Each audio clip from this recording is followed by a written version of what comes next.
A long list of delegates will look to have their voices heard tonight in front of regional councillors when it comes to the highly debated encampment at 100 Victoria Street North in Kitchener. The region of Waterloo is hosting a public information session regarding amendments to a bylaw that looks to clear the site to make way for construction of the Kitchener Central Transit Hub. CTV's Spencer Turcotte will be following that meeting for us, which is just getting underway now. But Spencer, you heard from one of those delegates earlier today. And he comes at this with a unique perspective, considering he used to be homeless in Kitchener. But a big concern here for many delegates is that once the encampment is fully cleared, there isn't enough shelter space for the residents. A new year is here, and so is the encampment at 100 Victoria Street North. Not what regional councillors had in mind when they approved a bylaw last year. That was intended to force anyone living at the encampment off the land before the end of 2025.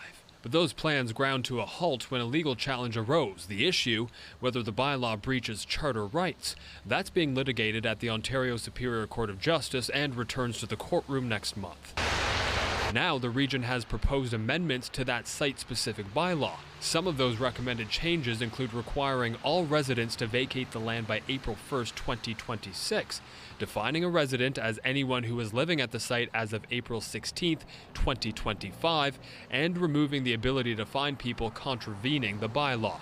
A transition process with individual housing plans is also listed among the amendments, and the region would help residents move their belongings to a storage facility for up to 6 months. But some feel the amendments aren't enough. I used to be homeless for a long time, and I've seen firsthand what happens when people fall through the cracks. I was a victim of it. That's why Tanner Evan Bergsma feels it's so important to delegate tonight. He feels an extension to clear the encampment is needed. They're not putting enough resources into warming shelters. They're expecting the work to be put on the social workers to find the people housing. 4 months is not enough time. He fears the April 1st deadline will just result in an unfortunate case of deja vu. If they're going to move them from one encampment, they're going to create another encampment somewhere else. So like many other delegates, he's coming to the meeting tonight with suggestions. And we furthermore need an additional amendment to be putting additional city or regional funds into additional warming centers. And we should note the region said the current costs to maintain the encampment are more than $793,000 a year, or $66,000 a month. Leanne. Okay, Spencer, thanks for that. CTV's Spencer Turcotte joining us live.